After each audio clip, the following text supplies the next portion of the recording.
Joseph Kabila, Pharaon, Seigneur, ton peuple a souffert. On ne sait pas réclamer leur droit, Seigneur. Tu ne peux pas nous sauver.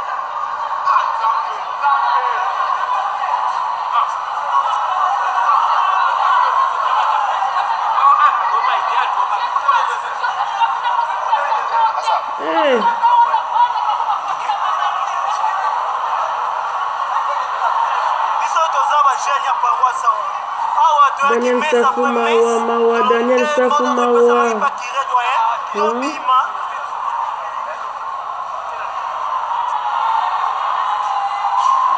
Ndeko Eliezer. Mawa bandeko na biso mawa, bana biso mawa. Mawa. Na kati église. Na kati église vraiment Kimbuta. Na kati église vraiment kanya mozo mona makambo na kati église. Selon charte ya ONU, est-ce que vraiment na kati ya église ya bisika mibalo bakokota te? Église, hôpital, ba place wana bakotaka jamais. Ata guerre weza ndenge ni bakotaka te. Bana biso mawa. Bandeko na biso mawa. Bandeko na biso ba souffrir, ba nyokwami vraiment passe à boti wapi. Peuple congolais,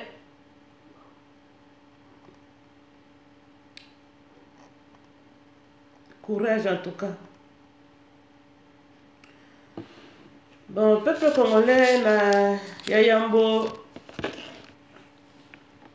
na keko kabola mawana ngai elongo na ba mabota na biso nyonso oyo ba na biso basili kokweya oyo basili kozongisa milimo na bango likolo ya libération ya mboka na biso. Toza musika, toza kobunda musika, me ya solo komba ya munene ezali bino bato boza sur terrain, bino bozo konyokama mpenza konyokama ya solo toza komona yango. Bandeko na nga tuka na présenter ba condoléances na ba famille na biso nyonso oyo bisika ba papa na biso bakufi, mama yaya leki ba wana bakufi bazali baleki na biso, ba mama na biso, ba na biso. Naza na moko te la koko pesa oyo ko consoler ba famille na moma oyo ba perdre ndeko na bango be ba na bango. Nzambe oyo akelaki likolo na se, Nzambe oyo apesa ki biso Congo, yenda yebi ko bande ba pota pe yebi ko pangsa pinzoli, aleka na ko pangsa pinzoli ya mabota oyo esili ko perdre bandeko na bango. Kimia ezala na kati ya mitema, ape acha kimia.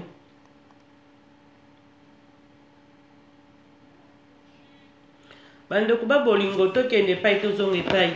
Ceux qui n'attendent vraiment les kambango, bozo mona bino mongo ki vraiment eza biloko moko toko vraiment ko supporter ata mukete. Toko supporter biloko abo ata mukete jusqu'à quand toko supporter biloko abo. Na lingi vraiment na poser question na Kimbuta. Kimbuta alobaki yo naza na effectif te ya kotia pona ko sécuriser marche. Mkoloni nango so de disposa effectif vraiment policière ou militaire pour na sécuriser marche. Marche nyonso o bango basala ka ba congolais basala ka marche moka pacifique o tia jamais effectif ou policier ba sécuriser peuple. Par contre o tia ka ba policier pour ba boma. Yo zanga ki ba policier pour ba sécuriser marche, mais o ju ba policier pour na ko réprimer ba congolais ko boma bango. Ba wane bele botia bazawa baza policier te. Mais basali marche bana bato basali loko moko te babimi te batamboli te bayibi pe te babuki magasin te na kati ya ecclesia bokei ko boma bana ba congolais na kati ya église. Ça ne se fait nulle part ailleurs, mais c'est vraiment inadmissible et ça c'est trop c'est trop. Boke penza musika. Là, vous êtes allé trop loin. Mais non, vous exagérez. Donc, ils ont plus que même l'esclavagisme. Alors, les peuples congolais n'ont pas droit de réclamer leurs propres droits. Hein? Mais ils ont plein droit de faire des manifestations. En plus, c'est constitutionnel. Pourquoi vous réprimez Bango Boye? Est-ce que Basala qui mon boulot? Est-ce que Bakota qui ma magasin? est-ce que basalaki badega bayibaki babukaki bamagasin mende loba yo moto olobaka mikolo nyonso oh non bavagabond bakendaki koyiba bakendaki kovandalize. Qu'est-ce qu'ils ont vandalisé maintenant mende loba nano na kati ya église bana bazosambela bato bazosambela na kati ya église golo. Vraiment c'est quoi cette histoire hein? Et en plus pouvoir na bino esili mande esili les mêmes jours bon yebisanga boko réprimer bango. Pourquoi? Parce que c'est eux qui ont les pouvoirs. Maintenant vous n'avez plus de pouvoir, votre mandat est fini. Bozolota mandat esili boza suna pouvoir te. Peuple oh epesaki bino pouvoir ba décider que pouvoir na bino esili bokende, mais vous devez fermer de faire rendre compte rendu d'un peuple, remise et reprise avec ce peuple-là qui vous ont confié le pouvoir. Vous n'avez pas le droit de les réprimer comme ça. Ils sont quand même sur leur propre terre. Ils sont dans leur pays, ils sont sur leur propre terre. Sur les sols de leurs ancêtres. Comment expliquer que bon comme ça, bon esclave modèle à boy? Vraiment, même des kanyamamo, va bozo mon abiloka bozo ko permettre vraiment peuple na bino ba massacrer bango boye. Ata kutu bokota ba mystique ango, ata kutu boza notage ango vraiment. Ba rwanda ngo basali bino nini? Comment boko permettre biloka boye vraiment peuple na bino comme modèle à boye? Mende ya solo vraiment mende o malango zoyoka. Explication nini yoko pesa na kati église. Pourquoi ba police ba keyu ko réprimer bango pona nini? Yebsanga mende yonde malobezanga kayote. Osomba dictionnaire nyonso maloba kolo maloba yo. Yo gang ka filme. Na gouvernement wana yonde gang. Rambo. Mende yo lobini. Pona nini boyeko? Hein? Trop c'est trop hein? Tokende pai tozonge pai. Mais mandé s'il boye bien ou bien. Batu bazan église, bazan a droit ba manifester mais botika. Ba soldat wana ba surveiller bango, ce ba moni batu basali ba dégâts, ba arrêter bango, ba interpeller bango, c'est comme ça que ça se passe ailleurs, partout dans le monde entier. Pourquoi na kati église boza ko boka bango ba gaz lacrymogène, ba bima boye boza ko tirer bango à bout portant avec des balles réelles, mais ça se passe jamais comme ça. Hein? Quelle sauvagerie, vous êtes vraiment des singes, vous êtes vraiment, vous êtes vraiment des animaux sauvages, vous êtes batouté. Comment en tout cas vous m'avez regretté ma casque et tu as dit 20 ans Mobimba, 20 ans dirigé par des sauvages, par des sanguinaires. Tu as vu que vous avez ensemble, tu as posé le bâtiment ensemble, vous avez la boïté, vous avez la carte dans l'église, vous avez la Congolais, c'est quoi votre objectif? Bobo ma Congolais mobimbaka pona mbongo. Hein? Bande konanga en tout cas esali biso pasi. Toyebi ke bozo nyoka mabino boza sur terrain boza ko nyoka ma toyebi yango. Toyebi mena yobi félicitations parce que bobima ki quand même. Bobimi quand même tem bobimi ebele donc epesi ngai esengo mesali biso pasi parce que esengo ebaluki na mawa.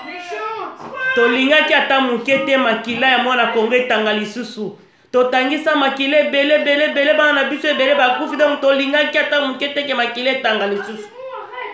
Soki kutu makila ngo kotanga etanga pona tosila na malamoko ke etanga tosila nete non ça on veut plus jamais.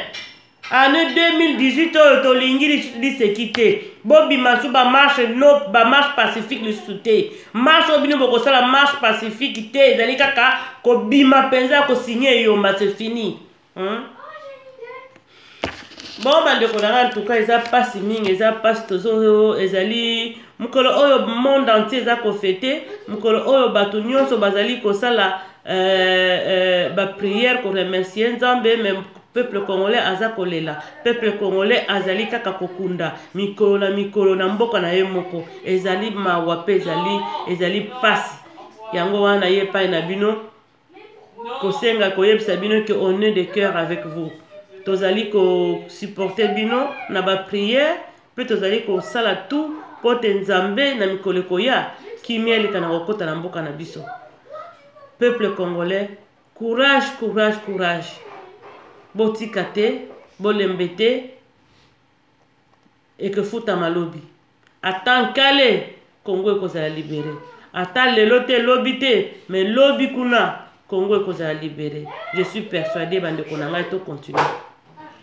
Alors, na ye awa pe koyebisa bino ke bato wana bazali susu bobanga eloko moko te peuple congolais parce que baza su na pouvoir te mandat bango esili. Donc pouvoir eza na maboko na bino peuple congolais. Kabila soki aza kosala bongo ezali nde coup d'état po aza su na droit te aza illégal. Pouvoir eza pa na bino alingi asala coup d'état na peuple. Donc to lobi non na coup d'état o Kabila alingi asala aza président te toyebi ete.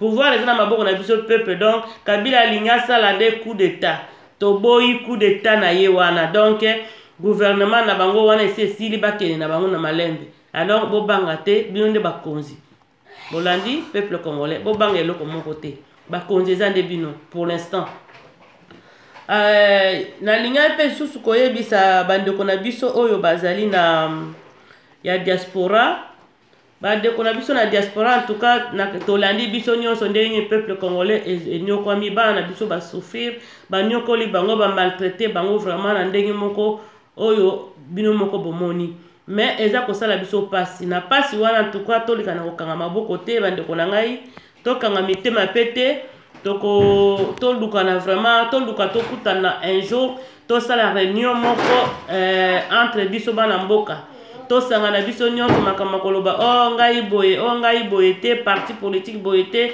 groupe boye te non toya kaka biso tout tobengi ba congolais nyonso kala mingi te tokoconvoquer réunion moko la date kozala communiquer ultérieurement par notre cordon Patrick ndeko na biso mwana mboka Patrick Efonja.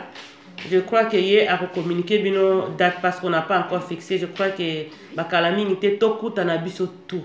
Ezala ozana Hollande, ezala ozana France, ozana Belgique, ozana na Afrique du Sud, ozana wapi, na États-Unis ezala wapi, ozana possibilité tout coûte en abisso tout na opposant oyo bakozala aya solo na lobi bien opposant en solo.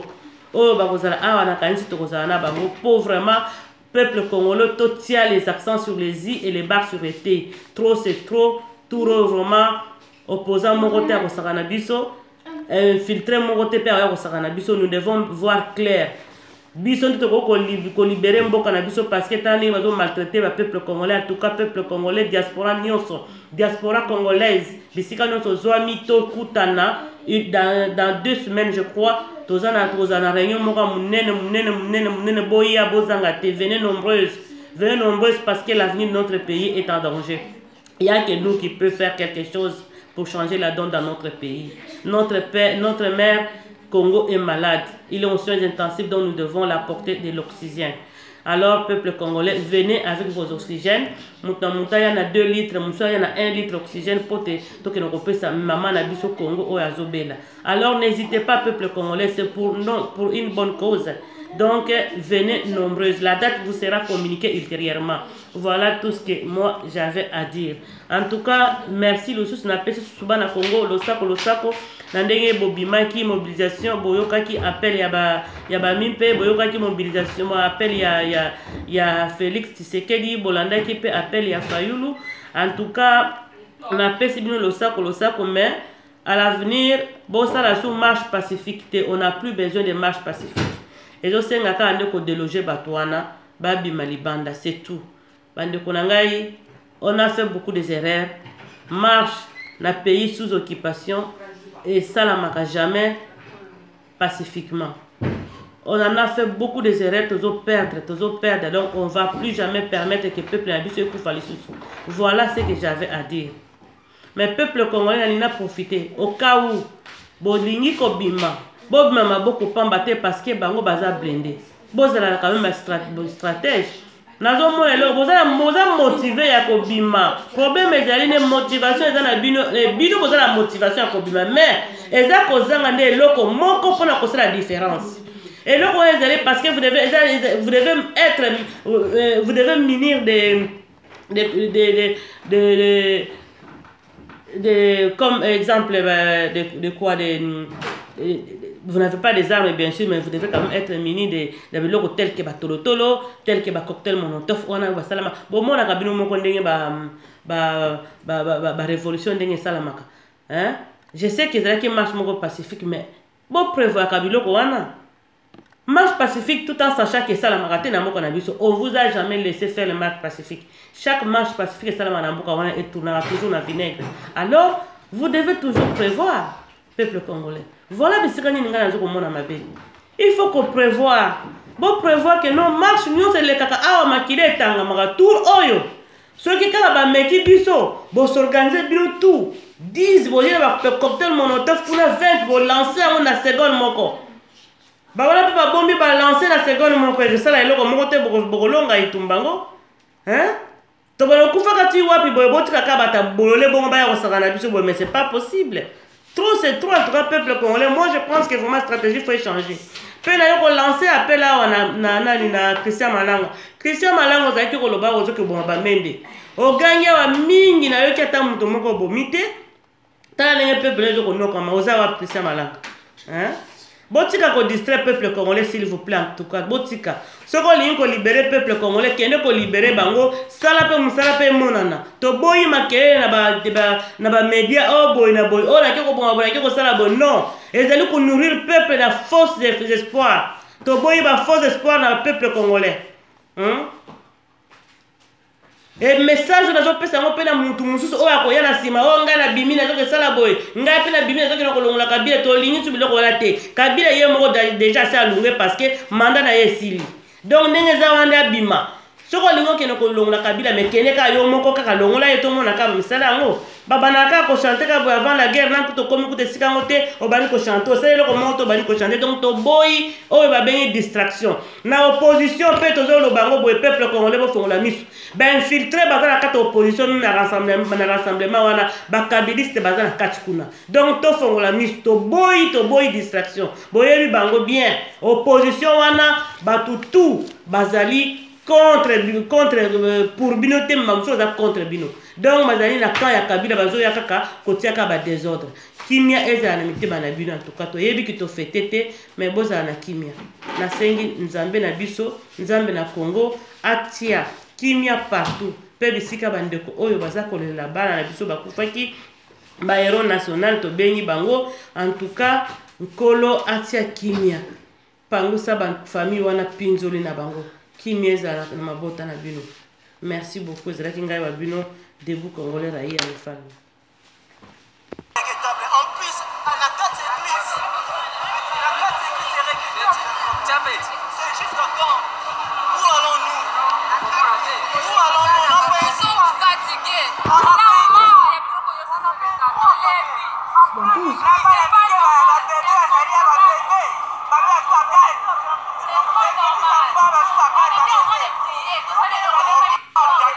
La sortie de l'église. Mais vraiment aujourd'hui, ça va pas.